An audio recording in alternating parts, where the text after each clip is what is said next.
I don't agree with the moderator nor Reverend Robinson that we want some kind of agreement. We want agreement by which we can live or die. You choose. I have spoken to you a lot of times in hatred and anger, and you have not heard me. Well, you had better hear me today.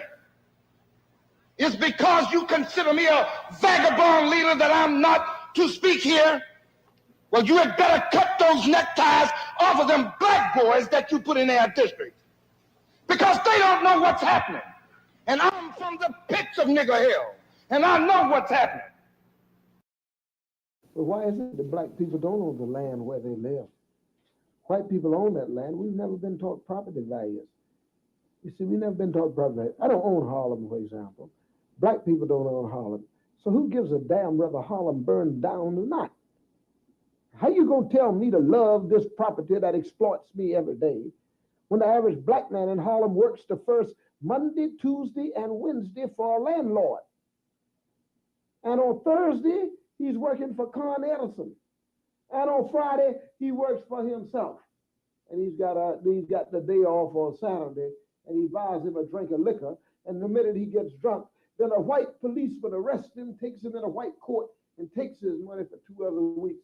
And he goes in debts for the rest. And he goes to a white landlord, goes to a white pawn shop, or else he goes to another white loan shark to keep living on credit to pay off the white man. And he's paying taxes and profits and vacation pay for white people. So the average black man ain't got nothing to lose by anything that he does. And this is what the white man better understand. Nothing. Who taught you, please, who taught you to hate the texture of your hair? Who taught you to hate the color of your skin to such extent that you bleach to get like the white man? Who taught you to hate the shape of your nose and the shape of your lips?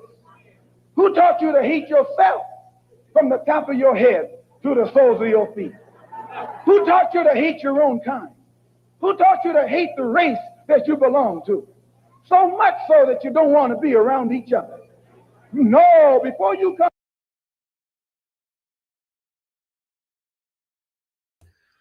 What is good, my people? We are live, back again with another live broadcast on the forecast. Yo, what's going on, Cassidra? Nothing. What's going on with you? None much. How's We your week back so far? It's been crazy like the last month or two for me. I don't know. It's just been a lot going on, but I think I'm back now.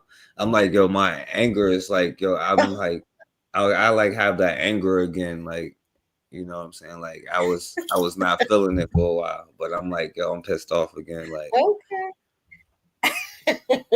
So you back to your old usual, huh? Yeah, I'm ready. I'm ready now, like for whatever, Yeah, sometimes you have to take that little break. Yeah. Yeah. How was your day? How your week going? Oh, my week is great. Every day above ground is a great day. That's all I can say. Yeah, facts. So yeah, man. And we gotta, cause I definitely want to talk about this, and I guess I ain't really tell you the angle, I guess, but just the trauma and like us dealing with each other. You know what I'm saying? Like being able to get along. Why can't we get along? And but we really got to really start looking at the root of it. You know what I'm saying? Yes. To see if it's things that we can do. And really the root is like going back to our personal traumas with ourselves. You know what I'm saying? If we don't even know how to deal with ourselves, then you don't know how to deal with the next person, Mm-hmm. And it took me a long time to realize how you interact with people and how they can't treat you other than literally how you treat yourself. Like not how you think or feel, but how you treat yourself. So if you got in your head thinking oh, I'm my blackness is bad and this is bad and so many, and I'm so ugly, that's how you're going to live life. And then that's how people are going to, so we got to start looking at where this trauma and stuff come from. Hey, you want to say something, Cassandra? That's totally true. It's all about your truth. It's all about and you know I'm a big fan of therapy. I tell you, I went and it only cost me $17 to go because you know you do the EAP thing first, and then I encourage my daughters to do it because sometimes you know where I came from wasn't the best. Um, and you know parenting, you're not perfect, so you know you just pretty much get the help where you can, you know. And I wanted my daughters to make sure they had a third eye, you know.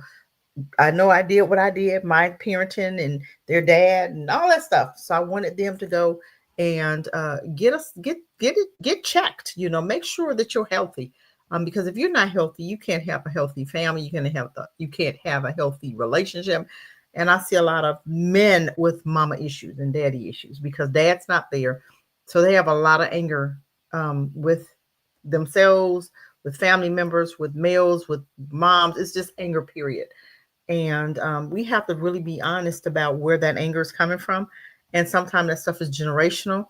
Sometimes that stuff is coming from childhood issues that was developed because, you know, a lot of times we had moms and dads that were not whole. So of course, you're gonna pass some of that down to your child, not wanting to, because if you had a dad that was an alcoholic, what are you going to draw to yourself? You're going to draw pretty much an alcoholic dad, or alcoholic husband, alcoholic mate, okay? Because that's all you know. You don't know any better until you go and get that therapy, right? And speak your truth and understand and kind of get that rotor rooter. You know what I'm saying? Therapy is like rotor rooter. You go and get it, you know, punctured out or whatever, and then you can attract a positive mate. But you can't attract a positive mate if you don't have something to compare it to. You know, you don't have a good friend, or you haven't been exposed to a good mate. Then that means you're going to attract what you're used to. And people don't understand that this thing is so deep. And if you don't have the right type of parenting, you know, parenting is everything. And if you have a parent that's half healed, half, you know, the jar is half full, you know, but they don't see it as fast half full. You know, they see it a negative way instead of, you know, seeing it more of a positive.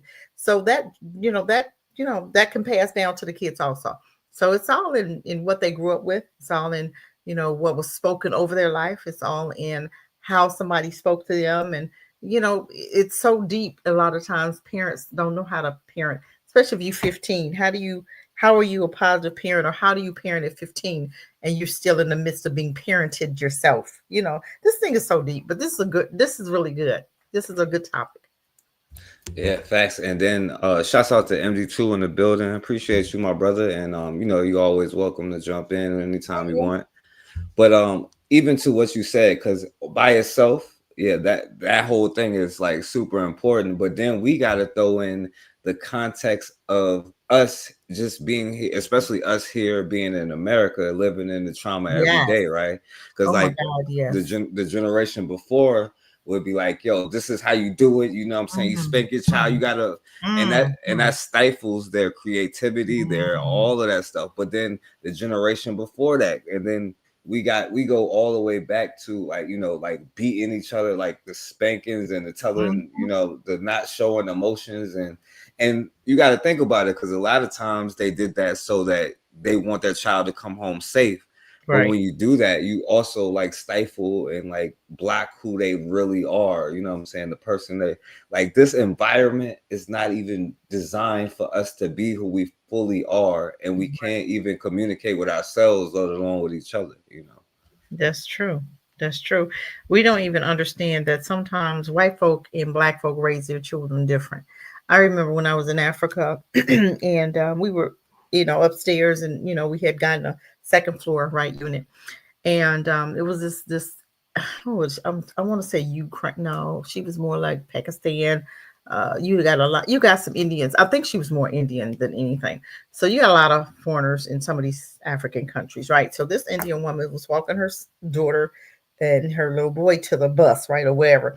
This little boy comes around the corner. He's by himself, and I'm like, oh my God, where's his mom? So I'm just looking, right? I'm just looking. So I'm like, dang. So it took her a little bit. He was like halfway down the block before she comes around the corner, and I'm like, wow, if that would have been me, my child would have been right next to me, right? It ain't no way she'd have been out of my sight.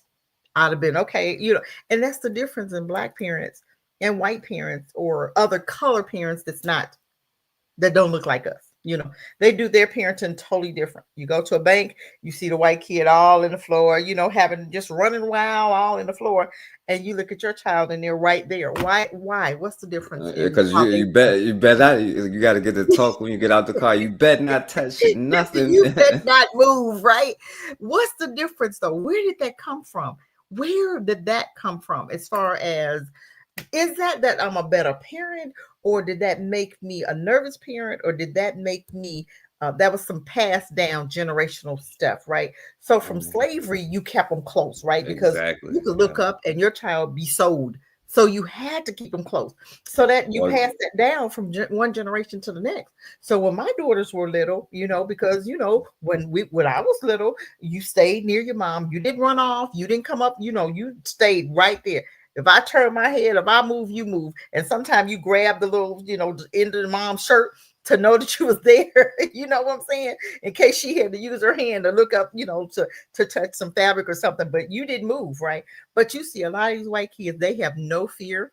They are just running wild. Their mama not saying, boy, get over here. They're not doing none of that. They just know their kid coming back. They can roll on the floor and get up and nothing's being said. But let us do that, and your mom is upside your head, and that stems from slavery, and we don't even realize that's where it's coming from. Right, and that's the thing. Like MD2 said, that's trying, because they'll have their kids on leashes and everything in the store. Like, but like the thing is, right? Because it's also a thing about getting in trouble, right? Because we know the history of black people in trouble in this country, and they'll accuse you of doing anything at any time, and then most of the time you will found guilty. You know what I'm saying? It's just recently you start going to court for it and not just getting killed right then and there. So like you go through hundreds of years of that, and it's actually, although it's out of love, is like a trauma response, and but that's the thing. And so, and let's try to get through as much of these topics as we can. I ain't gonna play this one, but this person is saying how every day in America is a trauma response for black people. It is. All right, I wish you would play that one. That's well, what she, we here. she ain't really talking about nothing. Oh, She okay. just talking about, oh yeah, I'm just stressed out and stuff. Oh, okay. Yeah. But so I'll play some of this one. Let me see. By the adults who love. I can't play all saying, of it. But... hurt people, hurt people. And you know what else is true? Hurt people often hurt the ones they love.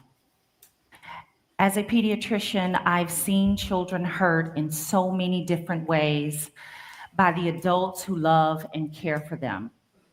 That's why I'm always talking to caregivers about ways to prevent childhood trauma. In my clinical practice, I screen for ACEs, or adverse childhood experience.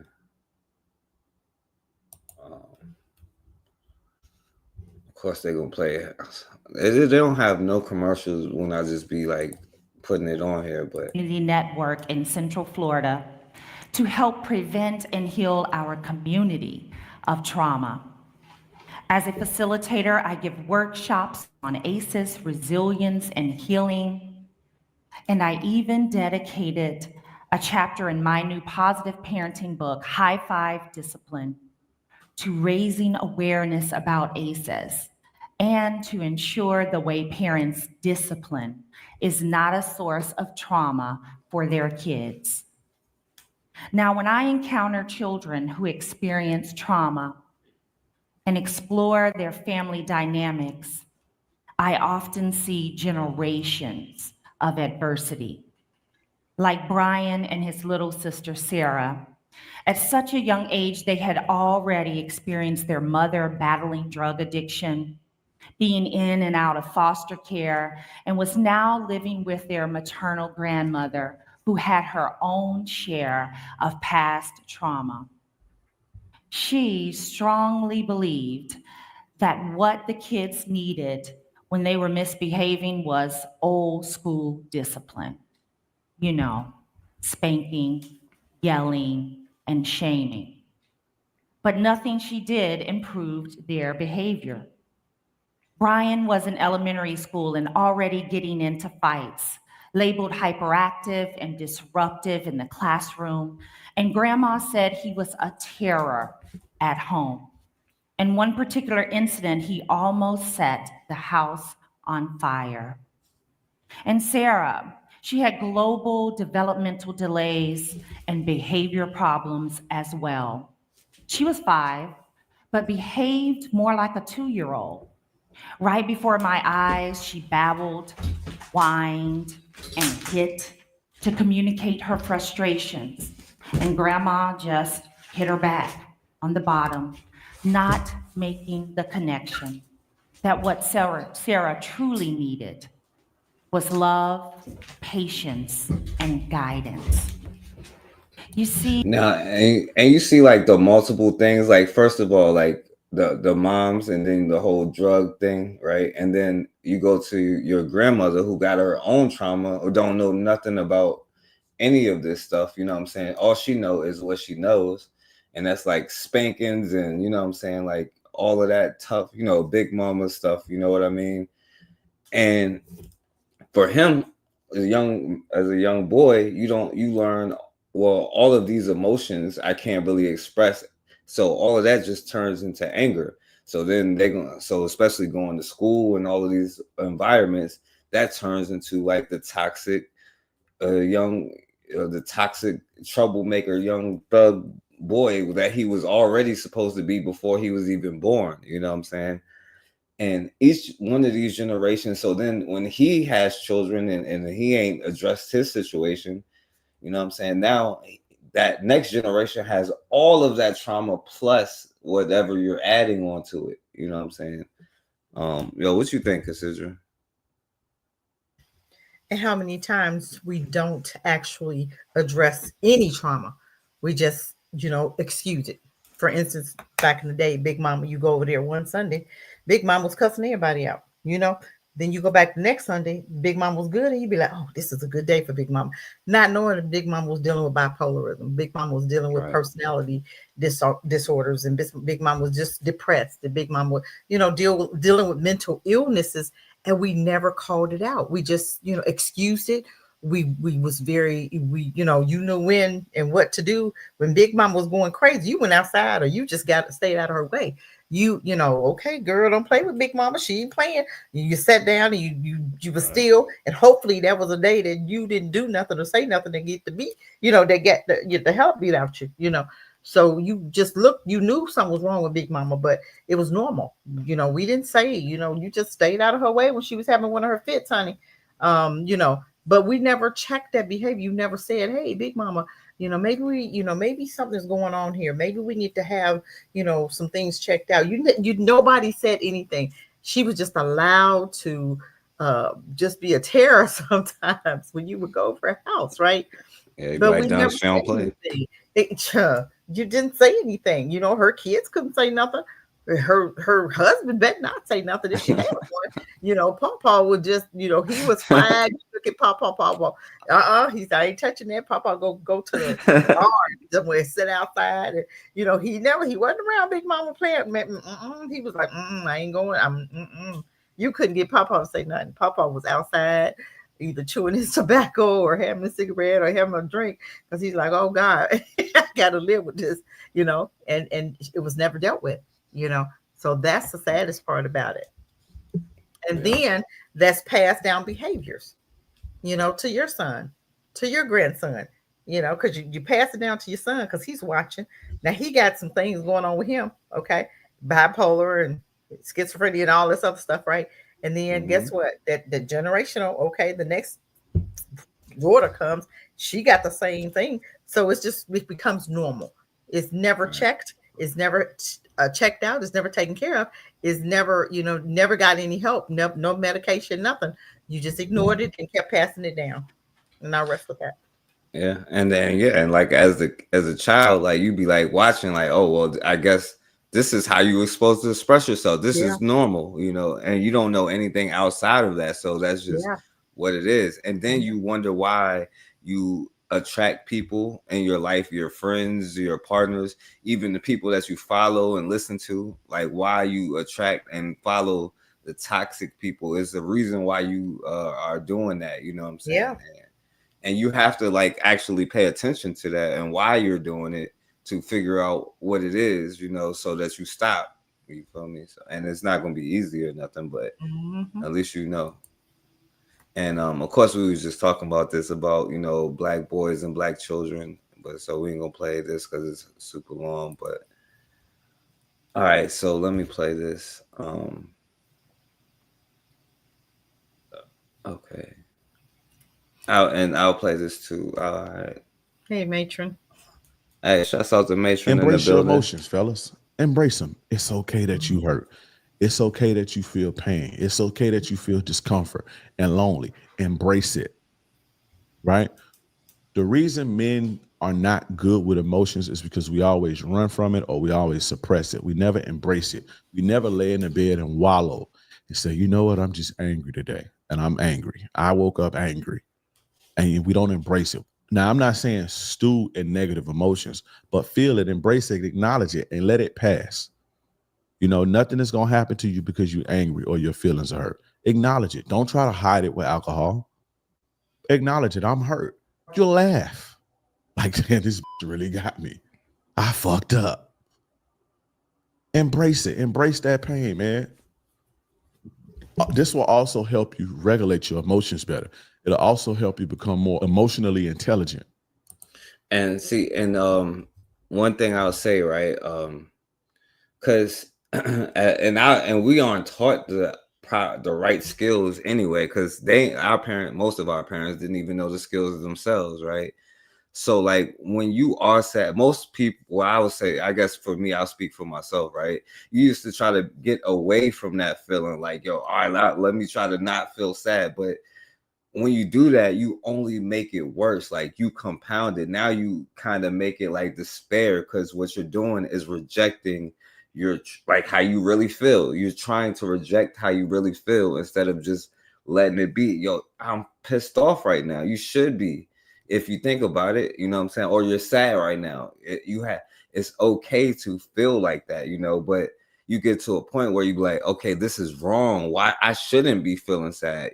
It's not even should or shouldn't. You do or you don't.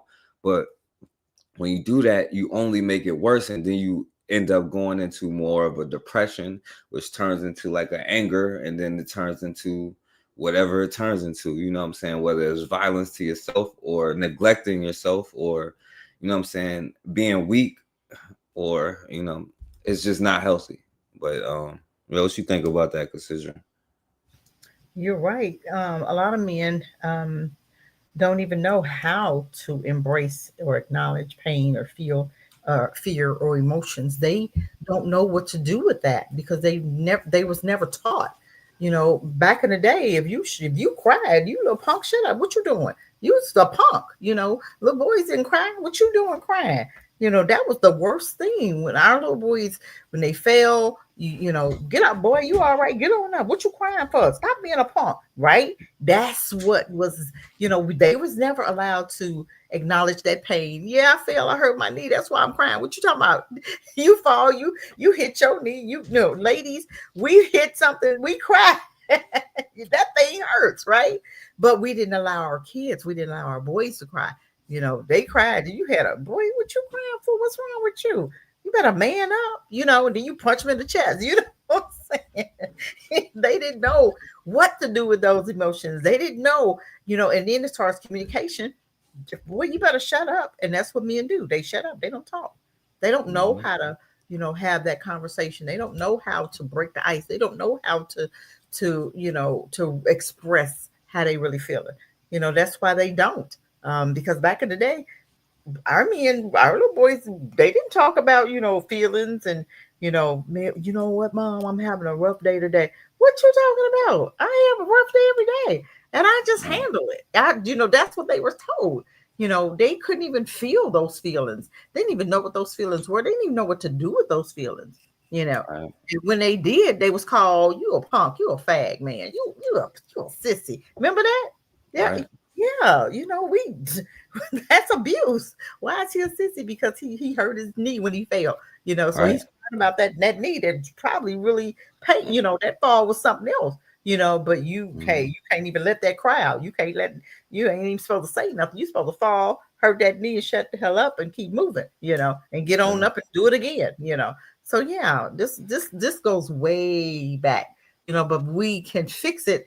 We as Black people, I believe everybody, because dealing with America, we've been traumatized. We've gone through hell.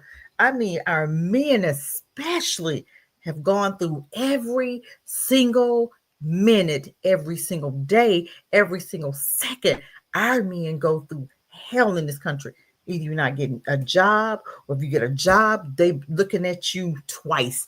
They got their eyes set on you. They ain't looking at nobody else, making sure you better cross that T twice, because I didn't see the first time you crossed it. So you better go and make sure you didn't cross it. And you better dot that I 15 times. You got to work extra hard. You got to be above and beyond. You can't be late. And Sarah or Mr. John, the white boy was late every day, and don't nobody say nothing to him. But you better not be late. You better not say it. You better not act like nothing getting on your nerves. You better act. You know what I'm saying? This Right. is the country we live in, and the result of the traumas that we've gone through is the way we act today. It all comes, the DNA is passed down, the traumas. And we've been traumatized for, oh God, I want to say 500 years, probably been more than that. Every day, every generation has gone through traumas in America. And what you're seeing now is the result of all of the generational traumas. Yeah, every day, every second for hundreds and hundreds of years. Yeah. And the thing about it is, consider, right? Because it's not just like, yeah, because if I scrape my knee, I can't even cry, but let alone like emotional pain, you know what I'm saying? Oh Like, God, yo, you did not mention no emotional pain. Oh my Lord. Ooh, you really and, oh, hey, look, I've been rejected by women before, and you know what? It hurt. You know what I'm saying? It hurt my yeah. feelings. You know But what you I'm better saying? not But show nobody. you can't You say better that. You know. wait, what you doing crying over a woman? Mm, But like girl, we women, we can cry over men. We can cry, we can pout, we can fall, we can, you know what I'm saying? But men, y'all have, I'm telling you, yeah. y'all have it so rough. Oh my Yeah. God. I don't even know how y'all do it.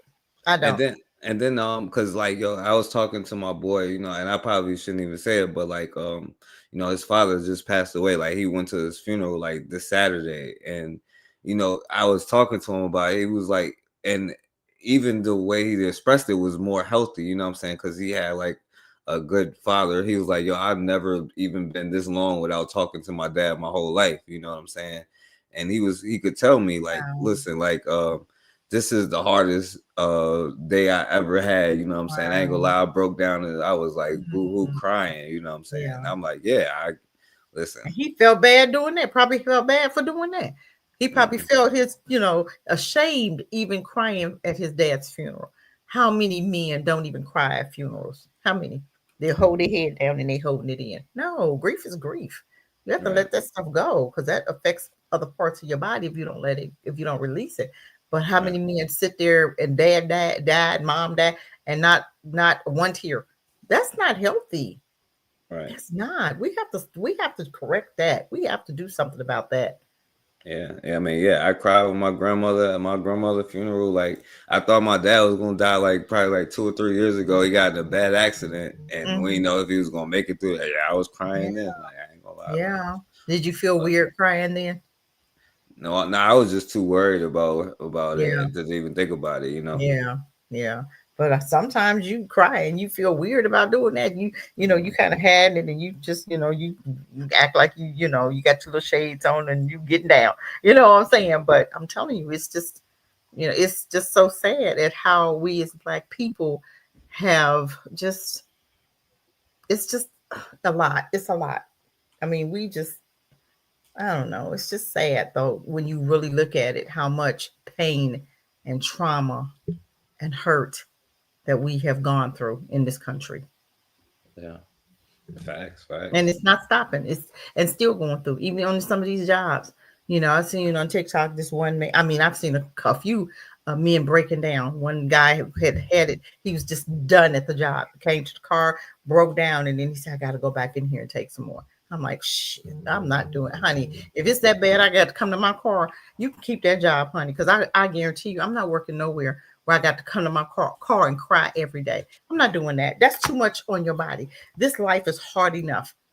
Create your own. When you see stuff like that, get your own business. Do what you need to do. Create. Yes, you can work there for a minute, but if it's too toxic, you need to find something else and then start creating your own way, your own business. Because it's something. It's everybody has some gifts. Everybody, everybody on this earth have gifts that has been placed in them that we're actually supposed to be doing instead of working on somebody's job. But we've gotten so lazy as Black people, we don't want to even attempt to create our own business. We rather take the hard way. We'd rather go to medical school and come out the hospital, come out of medical school and get and work with these white folk instead of you coming out and creating your own lane. You'll come out, went through hell in the medical field, medical school, trying to be a doctor, went through hell with the professors, then you'll get out and get right back in that same vein and go to a white hospital because of money. That's crazy. That's crazy. That is the most craziest thing. I have a Black dentist, right? I was him and I were talking. I asked him, I said, why don't we have more Black dentists and Black doctors? He said, because they're chasing that dollar. Yes, they going in there, even when he came out of school, he said, but it wasn't worth it because of the traumas that it was that lane, that dentistry, even being a doctor. He said they go through hell in some of these schools, and then they come out and they'll go right back in there and work at a white hospital and go through more hell just for $1. I'm like, that's not worth it. He said you can still make the same money. You may not make it as fast, but he said over the years I've built up a very successful dentistry. It just took a little longer because he could have made the money a long time ago, but by him, having his own and, creating it in our neighborhood, he said, now I'm where I need to be. But it took years. He said, but a lot of Black doctors ain't trying to go years. They trying to get that money today. Yeah, right now. They'll get up there and they'll sell their souls they'll sell their souls to get that money right now, working with white folk. And that should be the next topic about because it's a whole deep thing. Because I understand about needing it right now too, because you be hungry, but that's a whole topic. But I'm gonna tell you what, I'd rather be hungry. I'm serious. Right. You're gonna be hungry anyway, because you're gonna be hungry or traumatized. Which one you want? Right. I can go buy me a pack of crackers. You know what I'm saying? But being traumatized, what is that doing to your body over the long? What kind of person are you gonna be? Being traumatized every single day. You being a doctor, you going to school, they didn't traumatize you because they know you're good, but they're gonna give you hell getting out. Or they'll come or the professor tell you, have never passed my class. Yeah, you may be smartest, you may be this, that, and the other, but you're gonna have to work for this A. And you already know that you A material. But because he's told you that, now you go, or can you work? Can you get your best? Can you do your best? Can you, really get past what that psychological thing that he just did, which was psychological? He probably not even gonna do nothing, but just told you that. So now that's stuck in your brain. So every time you turn a paper in, you tripping. You know what I'm saying? Because because he sowed that seed in you. And he's like, all I had to do was say it, and they destroyed themselves. You know what I'm saying? That's a big deal. But it's crazy though, considering because Black people got to be perfect, and it's impossible to be perfect, but we do it anyway, and we still be perfect, and it's impossible to do that. But we do it though. But look at the hell, look at the traumatizing, look at what you take it home with you every day. Exactly. Look at the trauma that you're taking home, and now you got to go home, and you already in a bad mood because you didn't been to work. How do you pop out of that? Because you got to still keep this facade on tomorrow when you go to the office. How do you keep that facade even at home? How do you let that go? How do you relax that? How do you be like, okay, I'm at home, I'm with my my husband or my wife, I'm home now. It's a safe place. How do you change that? So because sometimes that's hard to take, that's hard to let go. because you always got to be that, because you're there 30 years. It's hard not to be hard, and it's hard to hide that when you come home. How do you set that aside and know this is my friend, this is not my enemy? My wife or my husband is not my enemy. They're my friend. We in this together, blah blah blah. And you talking your way through that, because sometimes you'll bring that stuff home. Your wife will say one thing, hey honey, hey, what's good about it? And you just go there, because, and not meaning to, but because of all that build up from the job, all that build up from from what you've gone through that day, and you just don't know how to put that down. You just don't know how do I divide that. You may not know. And a lot of times, men and women, they don't know how to release that. All they know is, being on them, they're grouchy at home, and they're mean, and they're talking to their spouse any kind of way. And she looking at him and he looking at her, if it's vice versa. How do you release that? I don't think they know. I don't think we know how to get past that. But the problem, and my MG2, if he's still listening, he can say it better than me, because they'll be at work talking about like, yes, sir, and then come home and be like, yo, shut the hell up. You know what I'm saying? Take his frustration out on her. Yes, and you be looking like, did you talk to did you talk to your friends like that? He's like, yes, sir. Yes. He's like, you better not say nothing about no black power. Man. People. And then come home and be acting a fool, and and you be like, man, I know you didn't act like this with them, Man, this a trip though. It's so hard, and it's so sad, because you see it every day. You see the difference. You see, and even on your job, even you can see the coworkers who they treat different, and you can see some coworkers do anything and everything and get away with it, but let you come in late, or let you breathe, or let you sneeze wrong, or let you say something, let you do anything there on your head. And being a man, they are waiting for you to do anything. And I'm telling you, it's hard being a male, and you're young and you vibrant, and you just, you ready to conquer the world. And it's almost like they tear it out you. They just grab it and just snatch it out your soul. So you have to be, well, if I want to keep this job, I got to do something, blah, blah, blah. Instead of you finding your niche, instead of you getting out of that, because I refuse to work anywhere toxic. I don't care. If I go to an interview back in the day and I felt the atmosphere walking in there and it was crazy, I don't need this job. I don't need it. I'm not doing. I swear I'm not, because I'm not going to go. I'm not doing it. I don't care how bad I need that job. I don't care. Sometimes you may have to take it for a week, but I'm going to find something else. You know what I'm saying? You may have to take that for that pay, that car note. But I tell you what, my man, already in my mind, I ain't staying. I swear I'm not. I'm not. I'm telling you, we have to stop settling for less. We have to stop settling for these toxic places just because we making money. You can create your own business and make the money, because I guarantee you'll make the money, because the word says your gifts will make room for you. We're not supposed to be working for somebody else. We're supposed to be working our gifts. And half of us aren't even in our gifts. We so busy working for Master. Honey, you working, and you work better for them than you would for your own business. You'll work 10 times as hard for his business, making him a millionaire. We done made every culture a millionaire except each other. When are we going to create our own and support our own and make each other millionaires?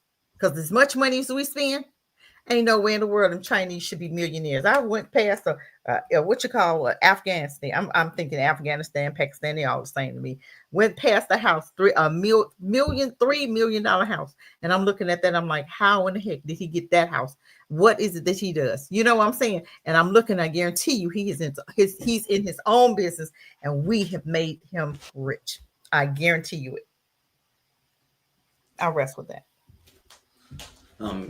Yeah, definitely. And all right, so let me because there's a couple more things I want to show you before we get off of here, like a few more. And I look at a lot of our young black men that we see, and they've been diagnosed with attention deficit disorder. But when you look at the diet of our kids, McDonald's, Burger King, Chick-fil-A, sugar, carbonated drinks, So you got these kids that are hyped up on sugar, and then the first thing they do is put them on a medication for the rest of their lives. And then they wonder why they act out when they're in situations. Emotional intelligence is big. We need dads in the house. Yes. You know, mom is one thing, but dad handles things a little differently. My son will say that. There are times when mom is, rubbing his shoulders, and I'm like, hey, we got to have a talk here, young man. Emotional intelligence means, how do you handle the stress of the moment? How do you react? We look at these pro football players. Some of them don't want to go out and play on the field. Some of them walk off the field. Some of them take their shirt off and run off the field. By the way, they all should walk off the field if you think about it, but I ain't gonna, that's not that. When you're in these situations, we say keep it real, but you kept it real, now you don't have a job. We got to learn how to use our emotion. We got to be just as emotionally intelligent as we are intellectually intelligent. We are dying because we have no emotional control. So I'm going to quote a young man. He said, all my life I've had to fight. All my life I've had to fight. And I'm quoting him because there's a reality there. But I'm going to say something, and it's going to be sharp for a lot of people to hear, because I think we have to speak out, though, because what we eat is what we become. We fell in the garden eating. We fell eating.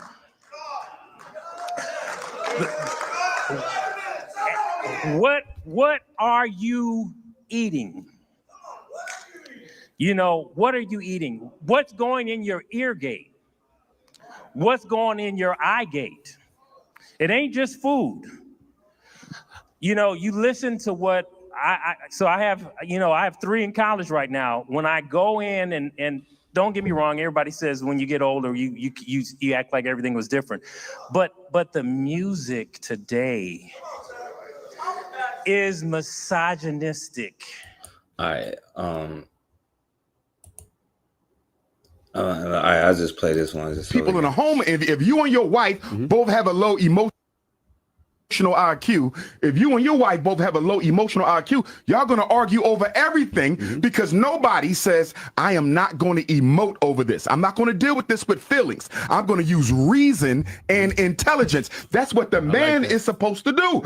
He literally said that it is the job of the man to diffuse. It is a job of the man to bring reason. It is a job of the man to bring direction, guidance, leadership, next steps, like calm a situation. The both people.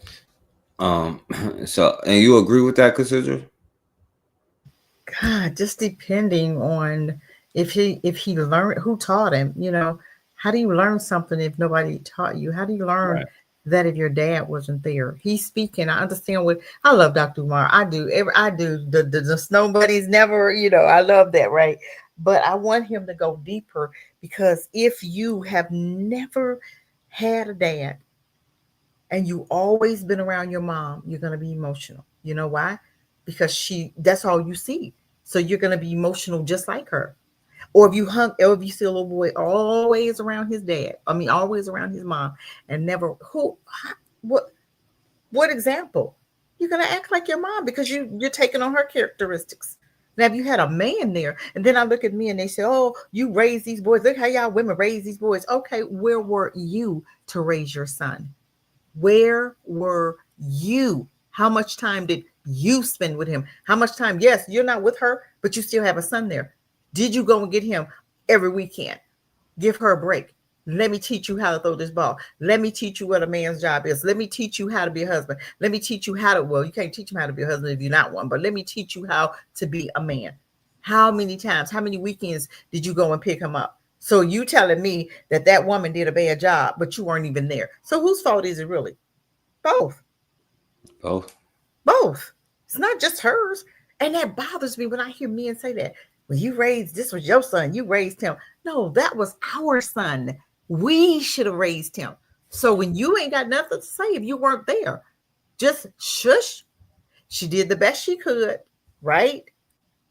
And he took on her attributes. That's why you can have so many boys sounding weak, because the man, there is no man, even that boy, even that man's brother, who, that was his son. He has a, that man has a brother. Right? His brother won't even come get him and say, let me go get my brother's kid, because I know my brother acting the food over here. Let me go and get little Bobby. Let me, because I know she ain't got no men around her because she's busy working and blah, blah, blah. But he never take it upon himself to go get his nephew. Even though the dad ain't doing it, but you with yours, why didn't you go and get your nephew? You understand what I'm saying? So I understand what Umar is saying, but also I understand that how do I expect a man to be a husband if he don't have that example? How do I expect him to be a partner, a great husband, a great provider, a great anything without the example? Without the example. How do you can what you want to read? You can, okay, yeah, you can read a book. You can, but how many black men gonna really get a book and read a book to know how to be a man? They're not. All right. And the thing that's interesting is, how rare it is to hear somebody be like, it's both, not just one or the other. And because I guess is a reason We want to why play the blame game. We want to play the blame game. You can't play a blame game if you weren't there. I have a book. I wrote a book, A Mother's Love, right? And it mostly talks about this, what we talk about now. It talks a lot about what we're talking about right now. Families, relationships, mom, how important a mom is to her son, how important a mom is to her daughter, how important a male is to his son, how important a man is to his daughter. Because men, you teach your daughters what kind of man to attract to themselves. Men, you teach your sons how to become a man, how to become a protector, a provider. You're teaching your son how to be a man, how to be a husband. Women, you're teaching your daughters how to be a mom, how to be a nurturer, how to be a woman. You're teaching your son what kind of a woman he's going to draw to himself. So if you're not, either parent that's not there, you're doing your child a disservice, because that child is not learning how to do how that opposite sex should be. That they're missing that part. If I'm with my mom, I learned how to be a mom. I learned that part, but I didn't learn the dad stuff. I don't know what kind of guy I'm going to attract to myself, because I didn't see one. I didn't have that example. You can only learn by examples. I can swim. I don't know how to swim because I didn't taught. I didn't see it being taught. I wasn't around any swimmers, so we have to be very careful. I'm telling you, I wrote a book because raising my girls, I wanted that example. I wanted to show different women how to do it. And I rest. No, yeah, no. Is what you're saying, because I want to hear what you have to say about it. Because so, do you ladies feel like women are seriously ready for emotionally intelligent men? Kitty, what do you think? Okay, let's talk about what emotional intelligence comes with before we even get into this conversation. Okay, we're talking about you wanting a man who is tolerant, who regulates his emotions, who also knows how to manage your emotions. But you're also talking about a man who knows how to navigate his sensitivities and everything else when it comes to that. But you have to consider that an emotionally intelligent man is good at cutting people off when he sees that your sensitivities bring too much reactivity. Ooh. When he sees that you cannot regulate your emotions, when he sees that you have a low tolerance. This type of man that you are asking for is a man who will walk you out the door in a heartbeat if he feels like you are disrupting his peace. If he feels like there's any level of disrespect, because there's a lot that comes with emotional intelligence. So if you asking for that, you got to come with the same level of emotional intelligence as well. Okay? That comes with a number of factors. So if you are a woman who knows that even though you may be sensitive to certain things like criticism, rejection, because you're not always going to be accepted. Sometimes he's going to bounce back. And sometimes he's going to say, I don't agree with your opinion. Sometimes he's going to say, I don't like those thoughts. Sometimes. All right. So it's not just a one-sided thing, right? Because emotionally intelligent men, you know what I'm saying? Like, yeah, you also have to have an emotionally intelligent woman, you know what I'm saying? Because like, I guess is a reason why nature made it so like you have to have a man and a woman to have a child, right? You see what happens when you take a man out. I don't even want to see what happens if you take the woman out, but I don't know, you probably get Europeans, so but what you think about that? Well, I'm gonna just say if you're an 80, you're going to attract a 80. If you're a 20, you're going to attract a 20. I will not be an 80 and attract a 20. You understand what I'm saying? So if I'm looking for, I'm going to attract who I am, where I am. That's what you're going to attract. You're not going to be an 80 and you're not going to be a 20 and attract an 80 man. You're not. That's not happening. That's never going to happen. You are going to attract a person right where you are. That's why they tell you if you're going through something emotionally, don't date. If you just went through a divorce, don't date. If you just went through a breakup, don't date because you're at the bottom right there, right? At that time, you're at the bottom. So therefore, who you're going to attract to yourself is where you are at the bottom. So you're going to attract the bottom. And I know that for a fact. Trust me. I know that for a fact. Trust and believe me, right? And then you look back and say, oh my God, what was wrong with me? So there's no way to even attract the 80 if you 20. There's no way. You're going to attract the man where you are. So just know, ladies, look around. What man are you attracting to yourself is pretty much where you are. Right. And even like, and the thing about that, and when you can like control your emotion, you wouldn't even need it anyway. You know what I'm saying? So like, you're not even gonna be pressed to have somebody to come fill some kind of void in your life that only you can fill that void. You know what I'm saying? And that'll even cut down on the toxicity of a relationship, but and that's an individual thing each person has to do, And I know we probably ain't gonna have time to get to the whole thing, which is the point of the whole individual. So she's talking about some points to become a self-aware, emotionally intelligent Black woman, but you kind of covered it already. So she's talking about it here in a professional setting. Mental health care in the Black community is a complex issue. Is she Black? Racism has created mistrust. No, well, the woman they gonna interview. Oh, okay. That includes the medical field. And compounding the issue is that there aren't as many Black mental health providers out there, according to Mental Health America. That means more people in the community suffer from chronic mental health issues without getting the treatment that they need. In Metro Detroit, one woman is trying to bridge my brother? the gap. Amir Makeupson is on your block in Flint with the story.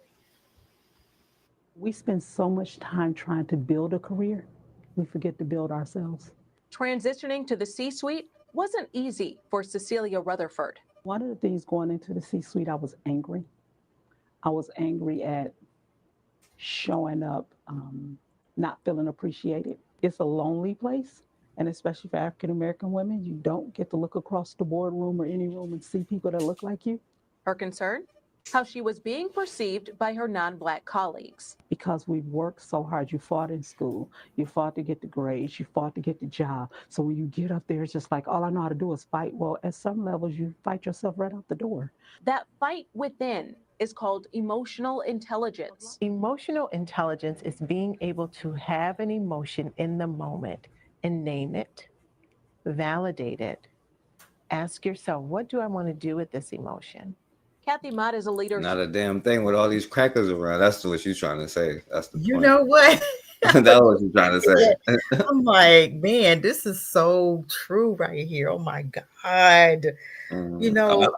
Even just one thing about these therapists, even when you are looking for a Black therapist, you have some, but there's no way a Black woman should have a white therapist. There's no way.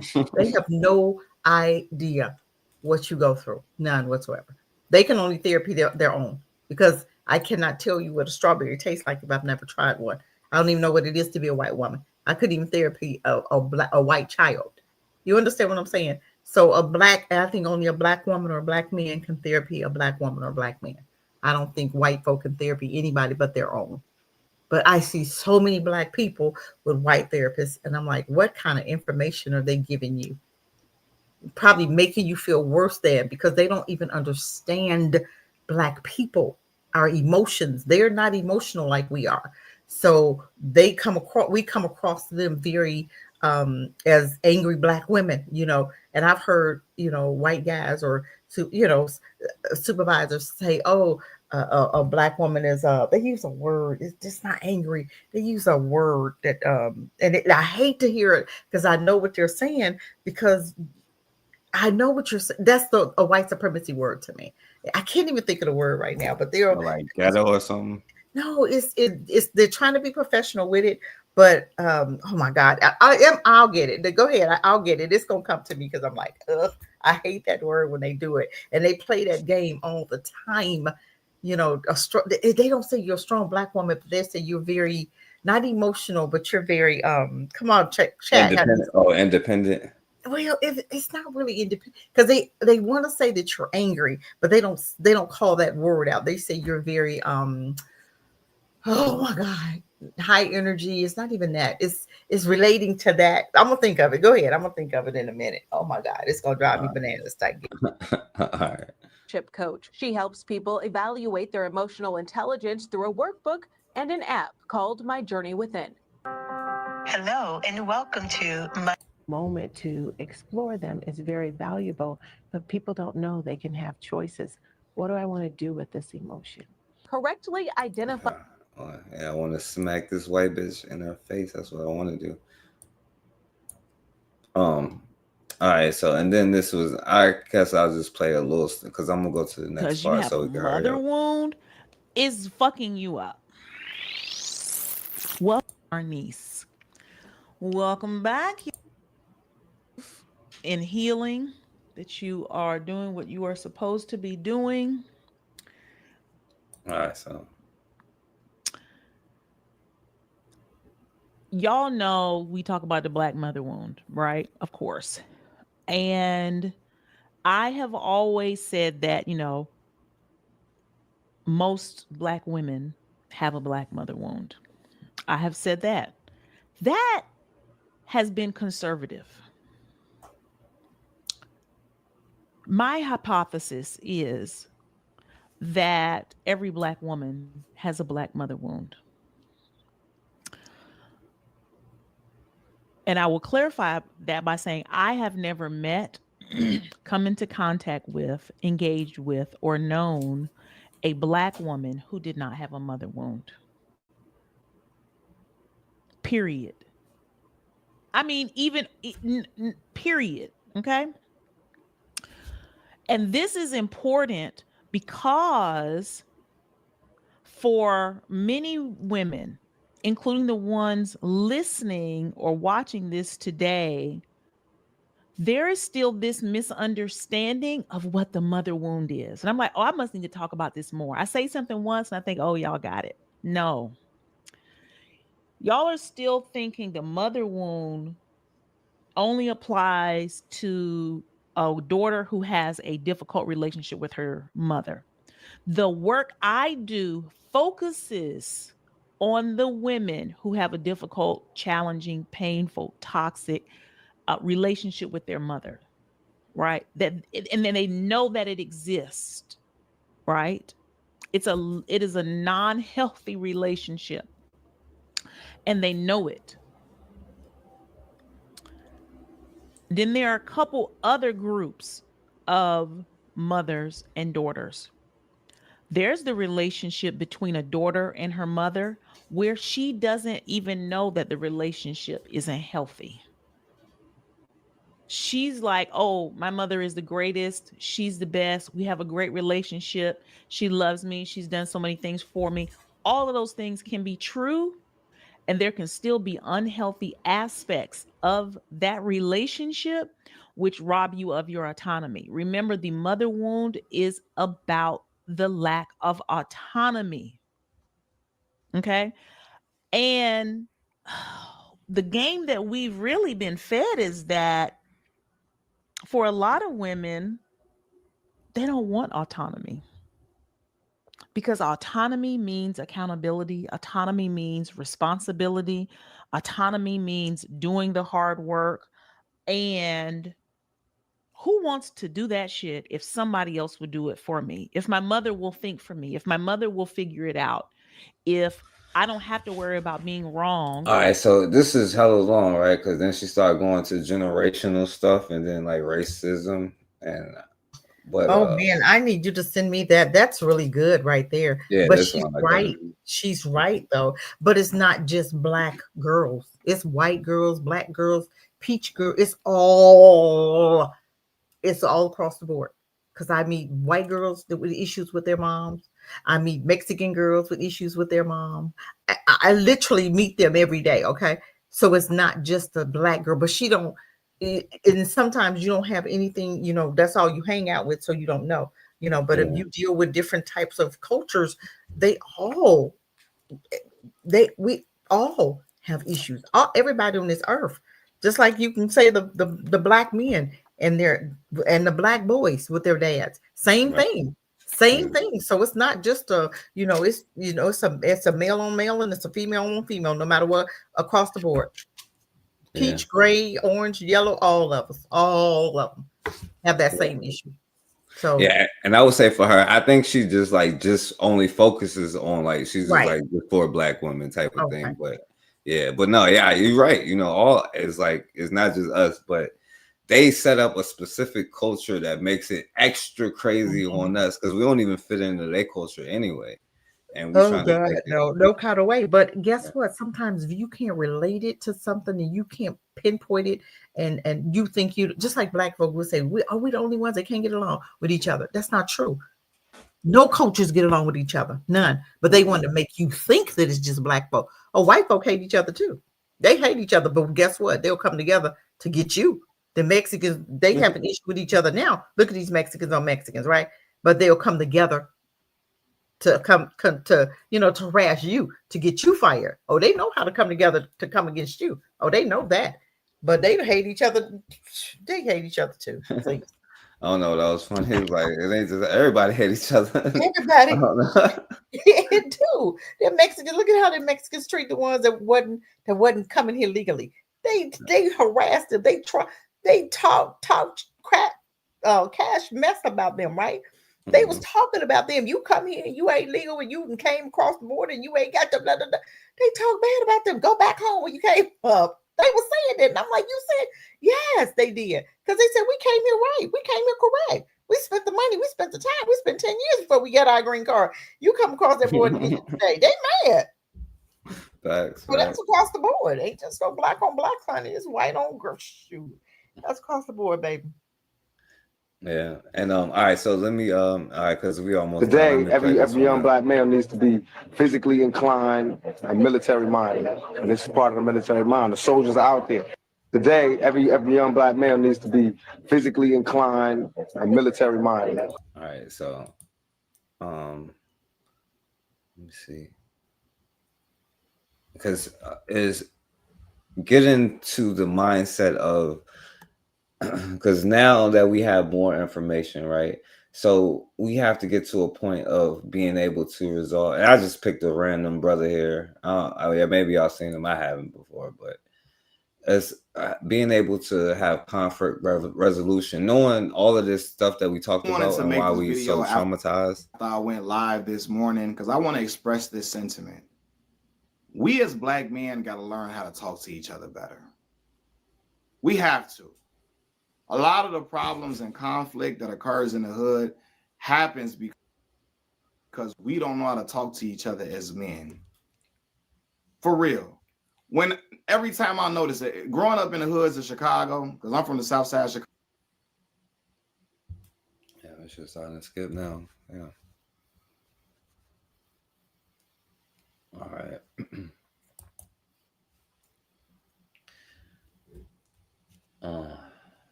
Anyway, let me see if it's going. You might need to close some of your windows. Sometimes you got too many windows open. Yeah, when you're done with it, you need to close them down. That may help a little bit. Yeah. That way you will be able to, to operate. Because my computer do the same thing when I have all them windows open. Yeah. See now it's like. Yeah, they gonna play at all, huh? Yeah. I tried to close the other one. But no, we definitely need conflict resolution, especially amongst brothers, amongst men, and amongst men and women, amongst women and women. You know what I'm saying? You need to learn how to communicate, period. Gosh. Exactly. You know, and the problem is we don't recognize that each other is acting out of a trauma when we're interacting with each other. So like when you say something, you're coming out of your trauma, but the way I take it is from my trauma. Yeah. So I'm responding from my point of view, and you have a completely different point of view. Yeah. And then we, instead of being able to hear each other, we just responding to like whatever, and then we already don't know how to process our feelings. You know what I'm saying? And so all I know is to be angry. Well, I'm mad too, like fool. he had to respond. You know, I've been here too. So now you didn't disrespected him for no reason. It was a simple disagreement, then it got taken up to a notch because this one person can't control his temper, his ego, his pride, and wants to just automatically disrespect another man because they got a little small conflict. Now that small conflict turns into a big conflict because that person responds to the aggression and disrespect with more disrespect. And then it's a snowball effect. Next thing you know, somebody fighting, somebody in jail, or somebody's life is taken. Yep. Over something so minute. Even let's do our commercials now. We got to learn how to talk to each other as black men, y'all. We have to. Seriously. Like, and I spoke about this too. Growing up in the hoods of Chicago, a lot of street dudes feel like they can talk to civilians any type of way. They feel like they can disrespect you and talk to you crazy because they a street dude. No, that's still a man. It don't matter if he's street or not. That's still a man. What the crazy thing about it is a lot of street dudes think they can disrespect you, but you better not disrespect them. That's not how life works. It's not how life works. I understand the law of the land wherever I go, man. Men are men, wherever they go. So the moment you try to be super disrespectful to them. See, but the thing about it is when you do that, you're reacting to what you seen when you was a child. You know what I'm saying? Like when Cassidra was saying with our big mama snap and you better not say nothing to her, but she could say something to you. So now you going like, oh, you better not say nothing to me. I can say whatever I want to you, and this is how I express my emotion. And when you have all of that emotion pent up, not only do it stay in your body, which is why we have heart attacks and all that stuff at a young age and be dying, but it's going to come out one way or another. You know what I'm saying? And then when you already scared of everybody else, you only gonna take it out on either like your brothers or the sisters or your like your family members or your, you know what I'm saying, like other black people, you know what I'm saying, or you're gonna beat the shit out of women or something. Something. But you got black folk don't even want to speak to black folk, and when you speak to them, they look at you like, what? And you be like, dang, hey. Yeah.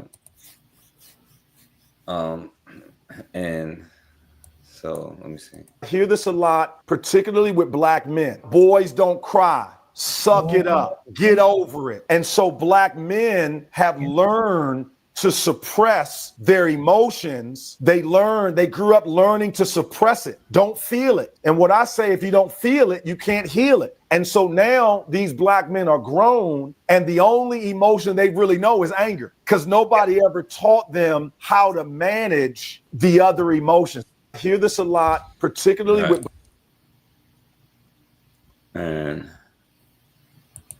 And it comes out in all type of stuff, but it's also like, and then we already eating terrible foods and stuff like that. So when we have it's constant stress on your heart, you know what I'm saying?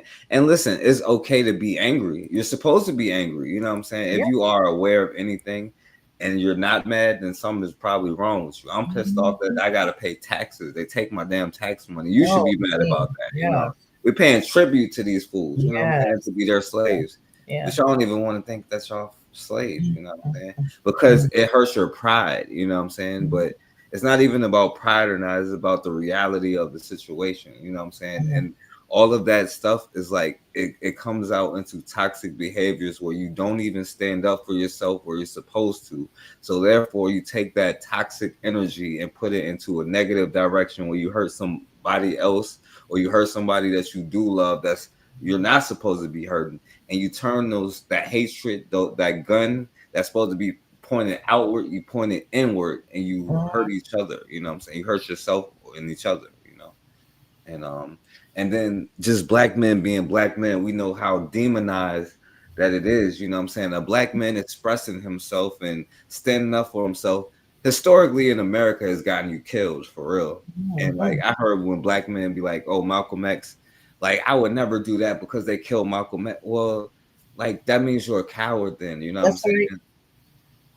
Because you're supposed to stand up for yourself, you know what I'm saying? Like, of course they're gonna do. You're actually supposed to be taking out the people who's a threat to you the way that they do. You're supposed to know that they're gonna come for you, but they know that they can do that because they can stop black masculinity because they can be like, well, you are afraid, you know what I'm saying? And it's okay to have fear, you know what I'm saying? Like if fear is not a negative, your emotions and feelings is not negative. They're probably smarter than you know what I'm saying? It's probably letting you know what it's supposed to be. Like if I'm of a bear in front of me, yeah, I'm gonna be scared, you know what I'm saying? Like fear is an emotion to let you know that there's danger. There's You know what danger. I'm saying? That's right. But the problem is being controlled by your emotions, being Yes. controlled by your fear, being controlled by your anger, and being controlled by your and trying to get away from your sadness.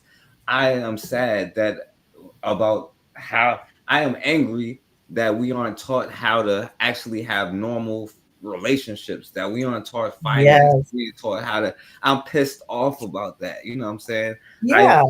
I'm sad about our relationships and how we can't connect with each other. You know what I'm saying? And it's okay to feel that way. It's normal. All of these is no. That's what makes us humans. You know what I'm saying? Like I say that they're psychopaths because they don't have like emotions like we do. We're like humans. You know what I'm saying? Like we have emotions, but the emotions are there to guide us. You know what I'm saying? Like when you feel uncomfortable about something, you're supposed to be setting boundaries, right? When people violate your boundaries, you get angry about it or set or whatever, right? So when a group of people violates your damn boundaries, of course you're angry. And when you try to suppress that anger, it's going to come out in a toxic way because you can't suppress it. It's going to come out in terrible health where you're having heart attacks at 40 or shooting each other or arguing with women and not having or not being able to come together and be like, hey, you're over there, we're over here, let's unite and do this. But anyway, unless you want to say something, you want to say something? The sad thing is we won't even attempt to change anything. We know that we have an issue, but we have black folk that say, well, I've been like this since forever. I'm gonna die like this, which is sad. If you see a problem, fix it. Let's not die not dealing with the issue. Let's not die passing that stuff to. Let's not die continuing to pass on crazy stuff. You know what I'm saying? Stop. Let's not do that. Let's fix it. Thanks. All right, so and basically chronicle his life. And we put it up on the blog for people to see. They had to get a picture and they had to do this interview, and they basically had to transcribe the interview and post it up. One, they find it hard to find black men over 40 that they can interview. That was one of the biggest problems. Two, the other problem I had, I didn't see coming. It was complaints from women online that this man, not that he was interviewed, but that the interview wasn't structured in a way to denigrate him. Ex-wives, ex-girlfriends, old friends, people we worked with. That nigga, he shouldn't be written about. He ain't this, he ain't that. And really the assignment is just an interview about his life. Where is he from? What did he experience? How does he feel? The fact that he was being engaged just on humane terms and the interview wasn't structured and reliant on his denigration was offensive to a lot of the women that were writing in. Eventually, we kept doing that. And then Heavy D passed away, the rapper. I grew up listening to Heavy D. I grew up with him. He was only a few years older than me. His masculinity was always a little different in hip hop. It wasn't overly, machismo. He just seemed like the kind of brother you would want to hang out with, real cool and down to earth. I've heard that's the case. I've never met him. But when he passed away, it hit me because I had so much respect for him. So I wrote my first blog piece about him. And that began an evolutionary process for me to really kind of work on this. I took my son to his first college orientation. All right, so basically, when you looking at a black man, right, we are so traumatized that if we are looking at a black man as a human being, then we almost feel like it's something wrong. Like, okay, what is the negative? You know what I'm saying? Like when a black man dies, the first thing they bring up is something negative about him. You know what I'm saying? When if a black man does something, the first thing they be like is try to find something that doesn't humanize him. You know what I'm saying? And we all do that even with each other. You know what I'm saying? Like if you think about it, I used to say this, right? If you walking down the street and another black man, if you close your eyes and imagine, and a black man is walking down the street, most people is gonna be like gripping their purse and stuff. You know what I'm saying? That's God forbid if you have dreads, and that includes other black people.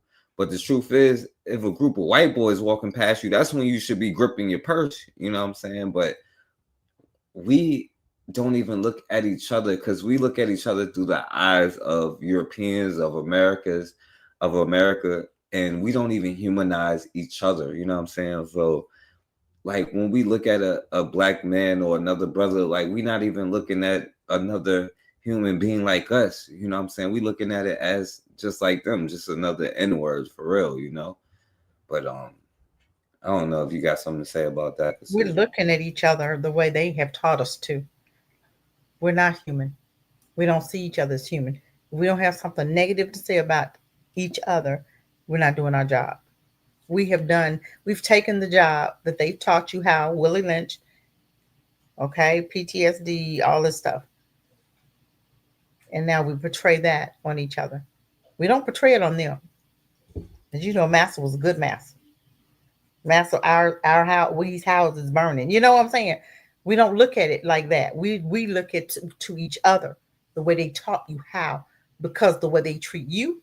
You know how you have a child, you spank her hand. No, don't do that. And she'll go and spank her doll's hand. Okay, that's the same thing. They taught us how. Yeah. And I had one for black femininity being suppressed, but and then I don't know if you agree with this, Cassidra. I wish that people in general, but especially black men, understood that a lot of the times our anxiety as black women shows up as irritation or aggression, but we are not necessarily angry.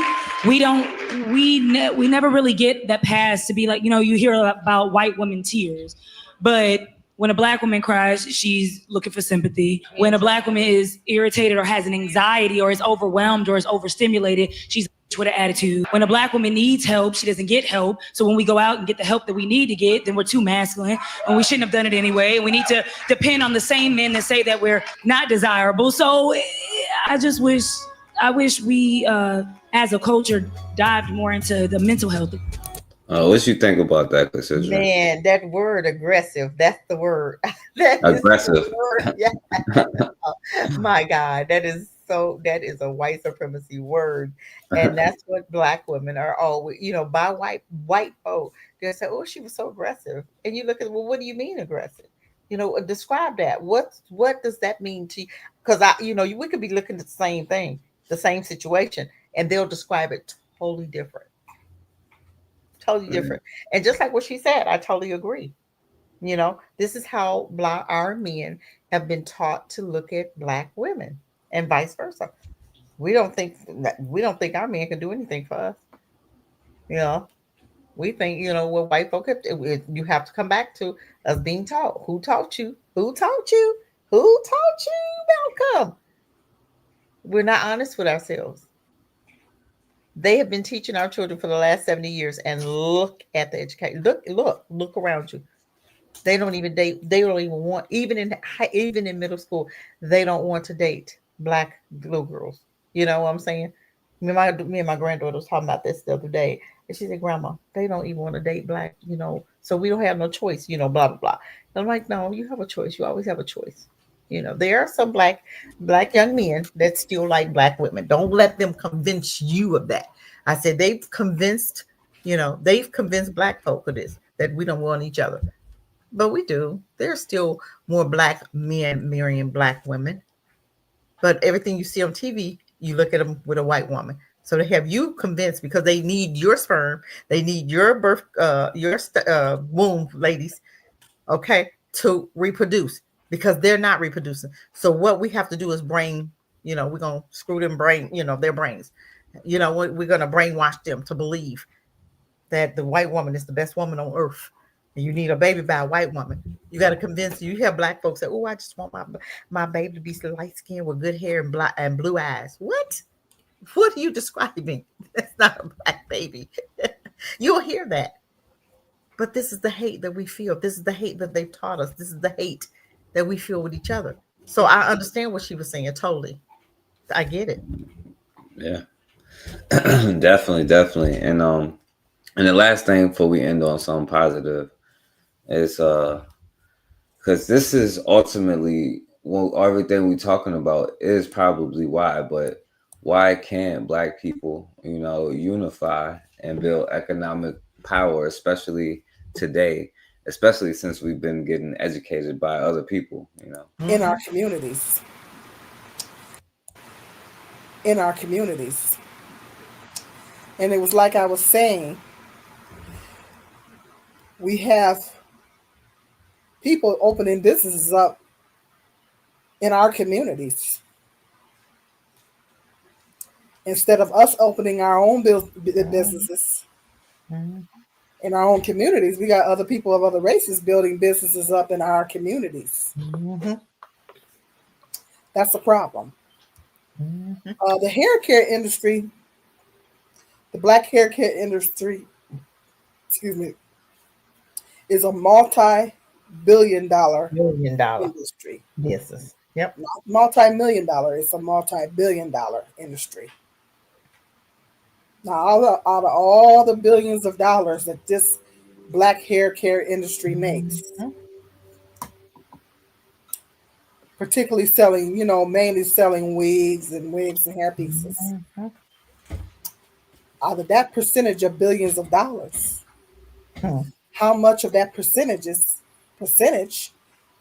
made by African Americans? Good question. I'd be willing to guess probably very little, because most of the time other races of people are owning the hair stores in all these black communities. And I was talking to a brother today. He's what they call a booster. What's a booster? He sells yeah, basically like when you sell stuff that is stolen stuff, pretty much. Oh, okay. Stuff that fell off the truck, I would say. He sells bootleg CDs. I mean, probably every city has them. I mean, they probably do that in every black community. You got brothers in every black community that's probably doing that across the board. He sells bootleg music, bootleg movies, and that's his hustle.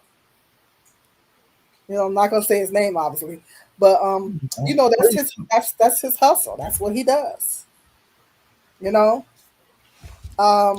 we haven't even talked about the whole economic part of the whole stuff too, because like you were saying earlier, people will sell out for $1, you know what I'm saying? But especially when they have trauma, like they spent days when they was children and they couldn't eat something, so they were like, "Oh, I'll never do this again, and I'll even sell my soul to not do this again." Yep. You know what I mean? Like all of that, and they are selling their souls. Look at them, Hollywood stars. Look at Usher, and look at all of them. They've sold their souls not to be hungry. And that's a part of the whole trauma thing, because and that's the irony, because if you would just set your boundaries, right, and stand up for yourself. I mean, hey, look, if somebody hurts a black person, that means somebody else got to get hurt, right? A black eye for an eye, you know what I'm saying? That should be what it means. if this business not treating me right, I'm not going to go back anymore. I'm going to search for somebody who looks like me who has this business, right? And if we practice healthy boundaries and healthy relationships with ourselves first and foremost, because we'll get into healthy relationships and have healthier children who's learning from us, you know what I'm saying? When you have your mother and father and you know how to express yourself and to really stand on and knowing that your blackness is a beautiful thing, you know what I'm saying? And that you are intelligent and that your feelings matter and that your thoughts and who you are, you don't have to prove anything. You are greatness already just by being born, you know what I'm saying? You could go outside, put it this way, right? You can go outside to the beach on a nice day and enjoy yourself and not have to put no kind of oil on your skin or nothing. You know what I'm saying? Nobody else can do that. That means you're supposed to be here. You know what I'm saying? Like, you don't have to prove yourself to anybody. And the very people who can't go outside in the sun is telling you that there's something wrong with you and that you are ugly. And so you try to prove yourself to a group of people who don't, not let alone don't even have humanity, right? You are the ones who have emotions and you try to suppress your own emotions because some psychopath, you try to fit into a psychopathic society. You know what I'm saying? And the thing is, if you actually just trusted yourself, you would create the economic opportunities that was needed because, you know, in your strive for perfection to fit in where you was actually perfect. Imagine if you put that same energy into your society. You'll have the same great societies like you have built before. You know what I'm saying? So it's a cycle, but it starts with yourself first and foremost to eliminate your trauma and don't pass it on to whoever younger than you who's watching you. Don't let them see you do that. You know what I'm saying? And if you young and haven't had children yet, you know, try to take time before, like, take a while for you date to address your traumas and do the best you can. It's a lifelong process, but so that you pick the right partner to have a healthy family, balanced, dynamic, whatever you want to call it with. You know what I'm saying? So, you want to say something, Cassidra? Wow, there, you know, you are so right though. You're right. You're so right. I think you said it all right there. Yeah. So, for the positive thing, this is a quick one. Black school teaches children to love themselves. All right, now we talking. I am statement. I am a God. I am black, brilliant, and beautiful. I know the shortest distance between 2 points is a straight line. Therefore, at age 6, I must know what I want to do with my future. At age 12, I will be a high school graduate. And at age 18, I will have a doctorate degree. I'm ready to learn if you're ready to teach. As my mentor, it is your duty to never allow me to waste time on mindless activities or foolishness. I have a new world to build and a nation to lead. I am a God. I am black, brilliant, and beautiful. Clap it up for being black, brilliant, Man, that's what I'm talking about. Clap it up, y'all, for being black and beautiful. That is what I'm talking about right there. We got to get back to that. We have got to get back to that. We've allowed them to teach our children way too long, and we see the dangers. We can look at these schools. Look at what's coming out of these schools. It's not good. None of it. And we don't even have enough sense to pull our children out. They treat you like crap on your job. Then you turn around and give them your children for 6 hours a day, 5 days a week. And they doing a job on our babies. Look at them. Look, you can see it. But that's our fault. That's our fault. And I passed.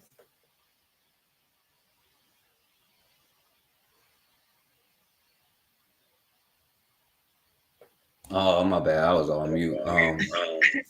What up, my brother MVP? Man, I'm loving this live stream, man. You know, I'm glad I was able to catch you from the beginning. I'm gonna make it very brief. Hopefully, that's kind of hard for me to do. I'm so glad you played that video. I was listening to it. The children. One of the things that I like to go ahead and tell folks to watch, and it's really deterministic of us. And it's Dr. Seuss, The Sneetches on the Beaches. We had spent so much time being indoctrinated to compete against each other and not anyone else.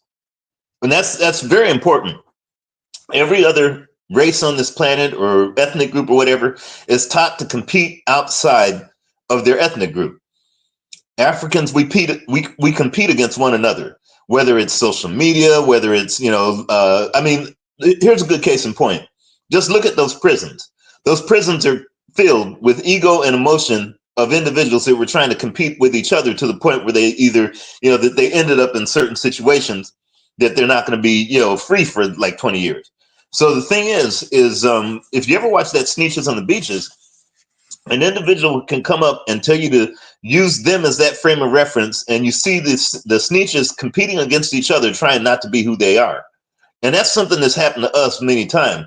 One of the things, and I'm so glad you played that video, that hopefully one of the things that folks will teach our children is not just only trying to have, build a self-confidence of who we are. That should be something out of the womb, to where we're not having to reinforce our importance because of what others folks have done to us for 600 years. What we need to reinforce, hopefully many will do, is how to compete and destroy others that are not us. That will also reinforce how important you are. It'll reinforce your own self-importance, your own self-validation, without having to look externally to someone else to try to, or the result of what someone else has done to us in order to reinforce our validation. We do that all the time. We see it on the so-called Juneteenth, Black Awareness Month. We see it in terms of, Kuji Chakalia and Kwanzaa and we're using the result of what others have done to us for centuries. And it's very reactionary, and that's okay, because, you need that reinforcement in order to go ahead and say, well, I do matter. But what will make you matter more is no different than a boxer. I was watching Gervonta Davis and whatnot, and the draw they had the other day, and it's no different than a boxer. The boxer can win by having the scorecard say, oh, that's a draw, or you got 1 point. Or the boxer who knocks his opponent out has more validation and self-reinforcement of who they are, not because they're reactionary of what others have done or how the scorecard was. They've proven to themselves they've outcompeted their competitor. And that's all the validation we need. Once we get to ourselves where we're not looking for external sources to say, I'm something, or even better yet, when we're not, because of survival, of course, we got to pay bills and we got to do other things. When we're in that form of saying, I don't care about what anyone says, anyone who's not black says, does, thinks, whatever, they could kick rocks. All we care about is moving them as the obstacle out of our way, and we'll outcompete. I'll guarantee you, those children, it'll be almost as if it's not something that they need to be indoctrinated to think of one another. It'll be something that it'll naturally come, just like breathing. So I'm gonna go ahead and I do appreciate you letting me on there, brother Forecast. I'm gonna go ahead and listen to you guys. Hey, before you get off, MG2, let me ask you this one quick question. And hey, you mute real quick because there's an echo. First of all, yeah, with the boxing thing, like, yeah, any boxer will tell you, right? You don't let it go to the scorecards, you know what I'm saying? Like, you take the opponent out. And we like, oh, well, the judges are going to be fair as hell, so we're good. But, in your, real quick, in your elderness, and you've been there before, right?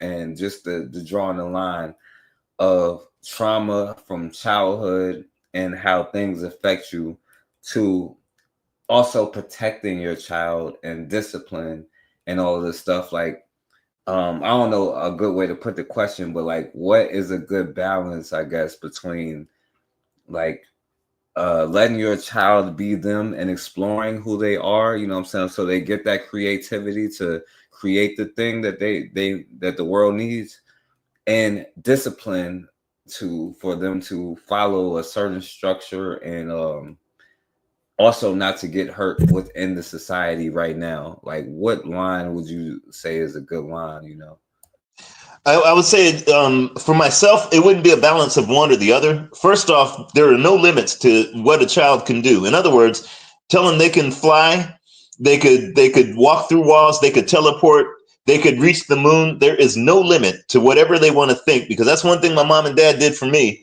which is what propelled me to go ahead and travel the world and do even to my age. Even my dad, he's like, well, this is just another chapter in your life. You're going to go ahead and succeed. You can be successful, irrespective. Before he died, he would always say that there's no limits whatsoever to whatever a child can imagine it'll be productive for its life, not destructive. Like, oh yeah, you're gonna shoot your ops or whatever they call it. No, that's destructive. I'm talking constructive. There is no limit to what a child should ever have. Let them know that anything they want to accomplish that's going to be even impossible in other folks' eyes, let them know it can be done. Let them know that there's no such thing as can't or impossible for a Black child. Number two, in terms of discipline, if the discipline, once you free your mind, I always say you free your mind, your ass will follow, like Parliament used to say, because I love listening to Funkadelic. One of the things is when somebody is imagining doing something constructive, the discipline will soon follow. And discipline is nothing more. It's like life's lessons. You learn not to touch a boiling pot. Okay. I mean, when I was like 10 years old, my little sister, and she's in her mid 50s right now. I was 10 years old and she was an infant. And no, I was even more than that. I think I was 12 years old. She was an infant. And one of the things that I remember very, very well was my mom said, put this baby food on the stove. And so I took a jar of baby food and put it right on the burner. And then all of a sudden, when the thing, I was like, oh my gosh, you could tell that, when things are fixing to explode, something's going to happen. So I grabbed it and took it off the burner with my hand. Of course, with shards of glass, because the thing exploded in my hand, shards of glass and, second degree burns, I learned never to do that again. The thing is, when in terms of discipline, that's nothing more than life's lessons that you have done that you want to impart to the next generation. You want to say, hey, I've done this, don't do that, don't do that. The thing is, if you put constructive, i.e. if there's like you say, what's the line or what's the balance? Once you put in something constructive that individuals can do, those life lessons are gonna, I won't say they'll figure themselves out, because we will make mistakes and children will always make mistakes. They're just learning how to be adults. The thing is it's like one of the worst things to tell someone is no, or no, you can't. And that's one of the first things we learn as a child. No, and many times we need to have that. Don't put a knife into the extension, into the outlet. Certain things, of course. But the thing is when it comes to discipline, it's more like showing them, and it all, again, this is very abstract, because there's certain times when you want to say, hey, don't jump into the river. Of course, you want to put those constraints on them, because it's for their own self-preservation. So in terms of there's a fine line. It's really kind of hard to say there's a fine line. You do want that discipline. I'm not saying don't, because I'm glad my dad whooped my ass many times. There's things I would never do today if it weren't for that. But the thing is it's one of those things where you need both, and you need levels of both in order to make sure that that child will always learn in the future from not making the same mistake over. But you want to make sure that child, even within, you want to make sure they make the good mistakes and not the bad. That's a better way of saying good mistakes are when you're trying to figure something out and you've accomplished it, and therefore you became creative, and you made it become constructive, and you invented the cure to cancer or whatever. It takes a lot of mistakes in order to go ahead and to build the temple or whatever. But then there are the bad mistakes. So it's basically, again, if you're talking about balance, it would be a thing of just, definitely discipline to where their survival mechanism is not in check, or not in jeopardy. You want to make sure their survival's in check. You want to make sure whatever they do, that discipline that you give them is going to be for the best of them, to make sure they're not in harm's way. But in the meantime, you don't want to over discipline to where they're not creative, and they could go ahead and that creativity will actually keep them out of harm's way as well. Can you imagine all the brothers again, that celebrity status that's been in our heads forever, unfortunately, because we're trying to compete against each other, trying to be, head. And or HNIC, and I'm running the block of this and that. Can you imagine if those brothers had the same mentality in terms of constructive, in terms of innovative, in terms of making the good mistakes in order to maybe cure things or build things or invent things? Can you imagine if that was done and not the polar opposite? So I hope that kind of answers your question. No, it definitely does. It definitely does. And some of my mom used to tell me, she used to be like, well, no, don't think about it like that. You got to face reality. That's not realistic. You know what I'm saying? You can't do that. That's not realistic. You need to start thinking realistic. And maybe it would have been out of love, but it's still something even to this day, like that I even had to realize that is something that would stifle your creativity or belief in yourself, you know what I'm saying? Because she felt like she could not do it. So therefore I could not do it. Right. And so I would have to learn that. But you put your limitations on somebody else, you know what I'm saying? And that hurts them. So, and you need to think about that. So. Brother Forecast, thank you. I'm sorry for interrupting, but thank you for that. The thing is, that's why I say never say that they can't. One of the things that there's a good brother that I did a lot of production, and I produced part of his album. And he and I, of course, we've been with celebrities, we've been, with presidents, on movie sets, shoot Oscars, Grammys, it doesn't matter. We did a lot of that. And I said, my job is to make sure that my daughter or the kids that are coming up do 10 times more than I ever can. There's no way I could say. And he said, he says, I don't want to put that in their mind, because then if they don't achieve it, then they'll be disappointed. I'd rather have them be disappointed trying to make it happen than be disappointed and not going there to try to make it happen in the first place. My dad always told me the saddest word to come to a pen is what could have ever been. And when I first, I had a studio back in Colorado. I was living there,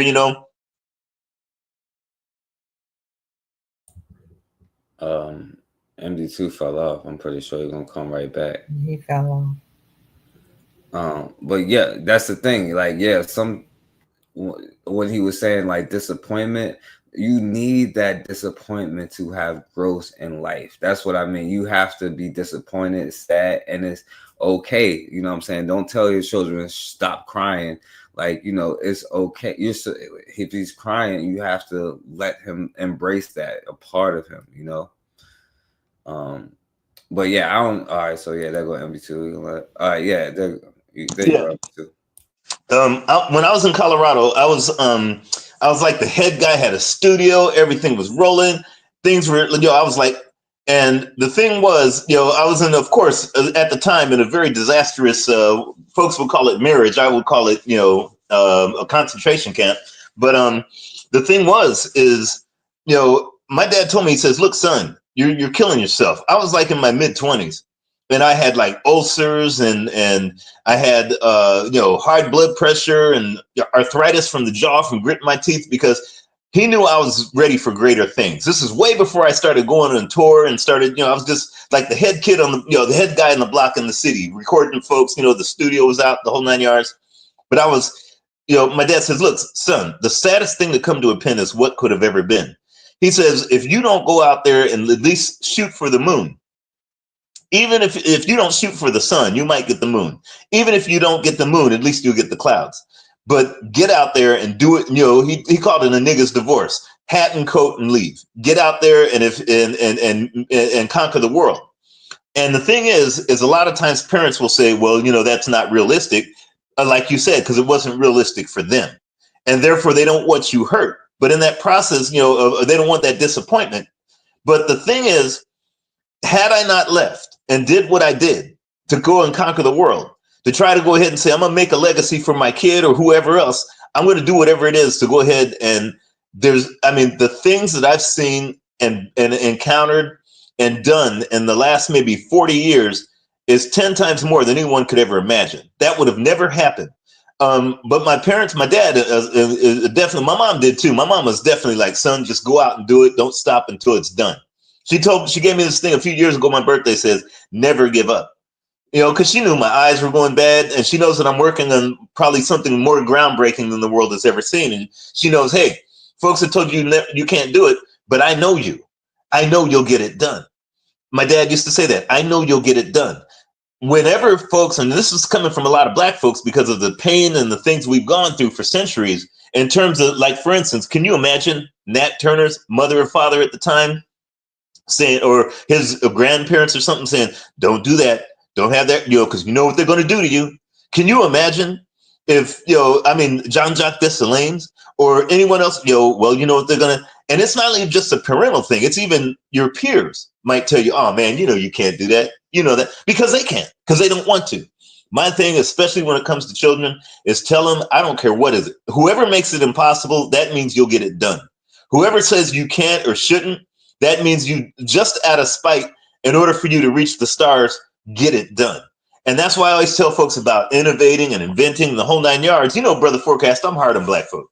But the thing is because I know what we're capable of, but I know what we're not achieving, because it's not only our parents, it's not only our peers who put constraints, but it's even ourselves, because of our relationship with these demons out there and our 600-year unfortunate relationship with them, that we put the shackles on our feet, kind of like that song by RJ's latest revival. We put the shackles on our mind to where now the only thing that matters to us in order to achieve some sort of so-called success is success in someone else's eyes, is holding a mic, throwing a football, getting online, talking about I'm an influencer, getting in a pulpit or something else, where we're much more than that as a people. Hopefully one day we'll get there. But like I say, there's nothing on this planet you can't do. My thing is, don't, even if it's a so-called job or anything else, don't let anything stop you whatsoever from doing the things that everybody said that can't be done.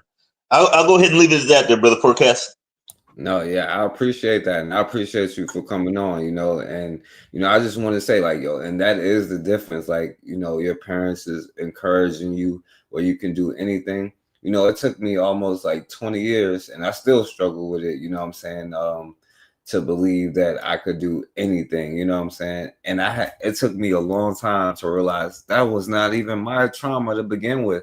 It was my mom's trauma. And it wasn't even hers. She got it from her parents, what I'm saying? Like, her father was, anyway, her father was drinking alcohol, and she married my dad, who drinks alcohol all the time, like, that wasn't even her trauma, but I'm thinking it's me, and it took me 20 years. And that's why I'm trying to say, for anybody who has children or for young children themselves, listener, that's literally the difference. You think it's not a lot, what I'm saying? But for somebody, you think you're protecting them, but you be like, to encourage somebody to chase their dreams, to encourage somebody to embrace who they really are, what I'm saying? To embrace their true feelings. You're stunting their growth otherwise, what I'm saying? If you trying to be like this helicopter parent where you do everything for them so they don't you're never going to let them grow and later on they're not going to be able to develop relationships with people. They're going to have their own issues. They're going to have, like, what I'm saying, like, maybe what they call, where you stay inside all the time, what I'm saying, introvert, all of that stuff. All of this comes from the trauma, and it's just simple things of, like, encouraging your children to make mistakes and fail. It's okay if you fail.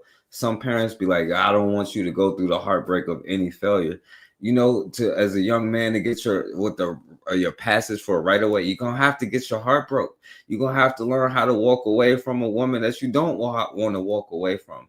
You're gonna have to learn how to set your boundaries, and as much as you don't want to, you're gonna have to stand on that.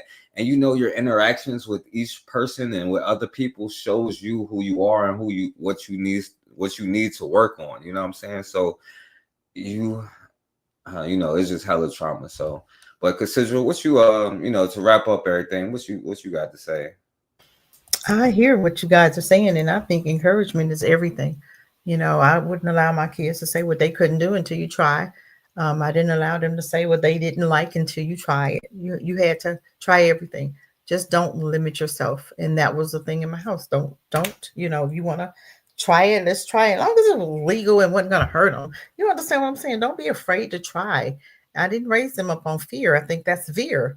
I didn't raise them up on fear. My daughter, we traveled, we wrote, and my daughter, my baby, still traveling the world. I said, this world is yours. Go see every place you want to go. If you want to go, go. Don't ever limit yourself. Expect expect it all. You expect it. You deserve it. Don't settle for less. This was what they grew up on hearing.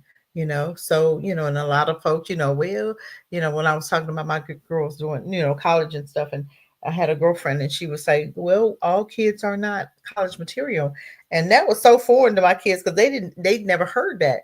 And they asked me what that meant. And I said, well, for her, that means that her child, that's how she feels about her child. That's not what we're going to do up in here. So I had to correct that. No, we believe in this, that, and the other. So, and everybody raised their child different, but in this house, this is the way we're doing it. So yeah, we never limit ourselves. Never. That does more harm than good, because fear, you don't walk in fear. Fear paralyzes people. It'll stop your growth. You won't get half of what you deserve or what you think you want to have, because you're scared of taking chances. You can't be afraid to taking chances. And I know people that are scared and will never do half of what I've already done, as far as, different things I've done. And some people just, they look at that and they go, oh my God, I could never do that. Why? You have to step out. You can't ever be afraid to try something new. And I rest with that.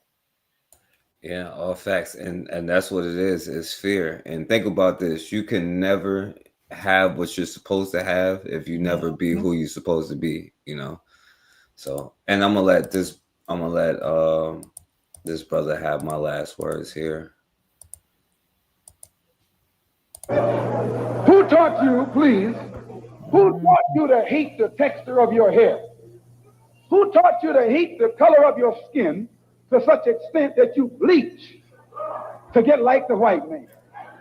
Who taught you to hate the shape of your nose and the shape of your lips? Who taught you to hate yourself from the top of your head to the soles of your feet? Who taught you to hate your own kind?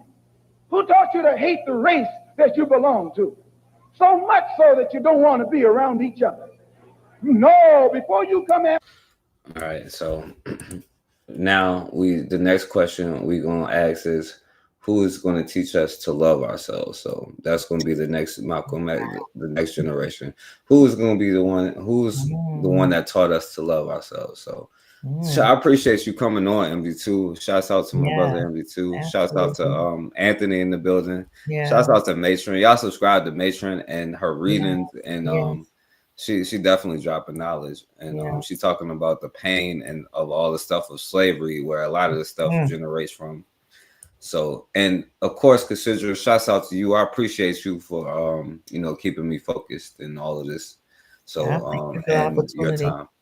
It's all about the opportunity. Thank you. Yeah. So, and we're gonna be back next week at 8:30. So, I'm gonna try.